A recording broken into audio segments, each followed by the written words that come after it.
Tadi bila Datuk sebut tentang bank, maknanya bagi konsesi syarikat yang megang konsesi ini, dia dah berurusan dengan bank pasal pinjam duit bank nak buat lebuh raya dan sebagainya. Jadi apakah kerajaan, sama ada Kementerian Datuk ke ataupun Kementerian Kewangan ataupun mana-mana agensi yang bertanggungjawab, boleh buat satu phone call kepada bank ataupun panggil bank untuk mesyuarat, bantulah syarikat tol ini supaya boleh bantu rakyat. Boleh buat begitu? Sebab itu kalau perundingan bukan melibatkan Kementerian Kerja Raya saja, ianya melibatkan Kementerian Kerja Raya, ianya melibatkan EPU melalui Jabatan Perdana Menteri dan juga UKAS, dan melibatkan Kementerian Kewangan dan juga AG ataupun Peguam Negara yang akan memberi dari segi legal input ataupun nasihat perundangan. Dan dalam konteks ini kementerian-kementerian terlibat akan berbincang dan juga berhubung dengan pihak bank. Kementerian Kewangan dengan EPU lebih mudah untuk berhubung dengan bank, untuk pihak bank mempertimbangkan. Tapi kita kena ingat bahawa bank bila dia pinjaman kadang-kadang melalui bond dan sebagainya, banyak lagi pihak yang terlibat. Dan perkara ini sebab itu saya katakan tadi, ianya agak rumit. Bukan semudah yang disangkakan bahawa kerajaan ni kerajaan punya, boleh kerajaan bila-bila boleh ambil. Kerajaan kalau nak ambil pun kena timbangkan berapa pula kos nak ambil alih sesuatu lebuh raya. Ada juga, Datuk, saya dengar kalau kita pergi minum kopi mana-mana, apa orang cerita, ambil alih ajalah syarikat yang dapat konsesi tol ini. Tapi bagi saya itu tak semudah itu, bukan, dan bukan itu tujuannya pun. Kalau kita ambil alih, banyak implikasi. Pertama, kita kena lihat kemampuan kerajaan. Sebab itu bila penswastaan dulu ialah untuk mengurangkan bebanan kewangan kerajaan supaya kerajaan boleh menumpukan kepada pembangunan yang lebih besar, menyeluruh di seluruh negara. Termasuk yang saya katakan tadi, untuk membuat jalan persekutuan, menyelenggara jalan persekutuan, membuat sekolah, membuat hospital, semua memerlukan dana daripada kerajaan. Dan perkara ini kita tak boleh swastakan. Kalau kita swasta hospital untuk buat hospital, bayangkan berapa kos untuk orang membayar bila berubat di hospital. Sebab itu kerajaan kena fikirkan perkara-perkara begini. Sebab itu keseluruhannya ada perkara yang boleh kita swastakan, ada yang tidak. Dan sebab itu kalau kita nak ambil alih, belanjanya begitu besar. Dan dulu pernah kita cadangkan siapa-siapa yang nak ambil alih, tak ada yang sanggup sebab kosnya begitu besar. Dan sebab itu saya kira bahawa apa yang dibuat oleh kita ialah mengikut kemampuan, mengikut keperluan pada masa kita berbincang itu, iaitu kita akan mengambil kira keseluruhan aspek ini, iaitu memberi kemenangan kepada kerajaan, memberi kemenangan kepada rakyat kita dari segi keselesaan, tidak membebankan rakyat, tapi pada masa sama menjaga integriti negara kita supaya pelabur-pelabur akan yakin dengan apa sahaja polisi yang kita lakukan. Sebab kalau kita ambil alih, maka pelabur akan lain kali takut nak melabur negara kita. Takut nanti kita nationalizekan apa-apa pelaburan mereka. Jadi ini tentu sudah memberi implikasi, dan implikasi ini merugikan rakyat juga akhirnya. Datuk, bila pengumuman dibuat untuk tidak menaikkan kadar tol yang baru-baru ini, apakah sebelum itu sudah ada bincang-bincang sikit-sikit dengan pihak yang mendapat konsesi tol atau lebuh raya ini? Ada perbincangan sikit-sikit kepada masa itu? Agaknya kalau ada, apa reaksi mereka? Perbincangan secara berterusan. Mungkin kita tak bincang dengan semua syarikat konsesi, tapi kita selalu berhubung melalui persatuan. Dan hasrat kita selalunya diterjemahkan melalui beberapa tindakan. Sebab itu kita melihat bahawa misalnya bila kerajaan meminta syarikat-syarikat konsesi ini melaksanakan social responsibility mereka, memberi rebate, memberi diskaun dan sebagainya, mereka sentiasa bersedia untuk membantu kerajaan meringankan bebanan rakyat. Ini sentiasa kita lakukan perundingan, dan setakat ini alhamdulillah saya melihat bahawa syarikat konsesi amat reseptif atau sentiasa mahu bekerjasama dengan kerajaan dalam membantu, satu dari segi dasar, kedua untuk membantu bersama-sama memastikan untuk meringankan bebanan rakyat. Tapi saya tidak dapat menjamin bahawa mereka akan sentiasa dapat mengikut, sebab kadang-kadang mereka juga, sebuah syarikat perlu melihat kepada kedudukan kewangan mereka, sebab mereka, kedudukan kewangan mereka untuk menampung pekerja mereka, untuk operasi mereka dan sebagainya. Dan saya melihat bahawa inilah akhirnya kita kena sentiasa berunding dan jangan sekali kita membuat satu perkara yang akhirnya boleh merugikan negara kita. Mungkin saya balik kepada pengumuman yang Datuk buat itu.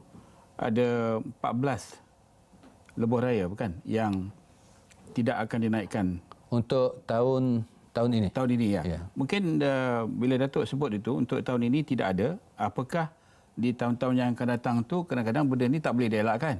Maknanya tol tu sudah ada dan tanggungjawab orang yang pengguna tol kalau nak selesa kena bayarlah. Tapi saya balik kepada yang 14 tadi tu, kebanyakannya di lokasi bandar ya. Di wilayah persekutuan. So mungkin Datuk boleh terangkan itu. Dari yang saya katakan tadilah, kita di peringkat kerajaan akan melihat kepada perjanjian. Dan asasnya kita akan melakukan perundingan. Dan sekarang ini apa yang kita lakukan hasil daripada jawatan kuasa yang ditubuhkan untuk kita berbincang dengan syarikat. Dan perbincangan ini akan kita lihat bagaimana kita melihat jangka panjang, jangka sederhana dan jangka pendek dalam perjalanan ataupun pentadbiran lebuh raya betul ini. Jadi saya tak dapat nak katakan apa keputusannya, tapi yang penting sekarang ini kita berbincang dan perbincangan ini apa yang saya harapkan ialah pertama sekali ianya akan memberi kemenangan yang saya katakan tadi keadaan menang-menang kepada kerajaan supaya kerajaan tidak dapat mentadbir urus kewangan dan akhirnya kita tidak terjejas dari segi rating kewangan kita, tidak supaya pada masa yang sama dapat memberi peimbangan antara rakyat luar bandar dan rakyat bandar, sebab tol ini kalau kita tak bayar pun ianya kena ada kaedah untuk membayar juga yang ditanggung oleh kerajaan yang akhirnya rakyat yang tidak menggunakan akan juga marah. Dan inilah peimbangan di antara keperluan yang perlu kita laksanakan, perbincangan dan memberi kemenangan kepada kerajaan, kepada rakyat, pengguna, kepada syarikat, konsesi, kepada pelabur, kepada peminjam. Ini semua kena ambil kira. Dan tiada situasi yang mana hanya satu pihak boleh menang. Ianya tidak menguntungkan mana kita kena beri kemenangan kepada semua pihak. Tapi kadang-kadang Datuk bila orang-orang politik masuk campur dalam hal ini, kadang-kadang menjadi keliru. Ya, yang mereka juga saya yakin setuju bahawa tol itu banyak kebaikannya. Tapi mungkin atas kepentingan politik itu dijadikan satu isu. Datuk lihat itu bagaimana? Sebab itu dalam negara kita ada perkara saya kira jangan dipolitikkan. Pertama, kedudukan kewangan negara, kedudukan ekonomi negara. Cara kita mentadbir untuk memberi kebaikan pada rakyat ini patut jangan dipolitikkan. Sebab yang penting yang saya katakan tadi ialah kedudukan ekonomi negara, kedudukan kewangan negara harus kita pelihara dengan sebaik mungkin. Dan sebab itu kita katakan tadi kaedah lebuh raya betul ini secara prinsipnya ialah bila kita guna kita kena bayar. Memang prinsipnya begitu. Sebab pembayaran itu ialah untuk kita mentadbir balik tol itu. Lebuh raya tersebut. Dari segi apa yang saya katakan tadi, untuk operasi, untuk penjagaan, untuk pinjaman, pembayaran balik pinjaman dan sebagainya. Akhirnya kalau ianya kalau kita tidak laksanakan dengan baik, ekonomi negara kita terjejas, akhirnya yang merana ialah kita sebagai rakyat. Sebab negara kita, kedudukan ekonomi kita tak kukuh. Bagaimana kita nak melaksanakan yang lain-lain? Okey Datuk, kita berhenti di sini. Apabila kembali nanti saya nak tanya Datuk bahawa kadar tol itu adalah sebahagian daripada kenaikan kos sara hidup. Mungkin kita pergi sedikit kepada itu, ya.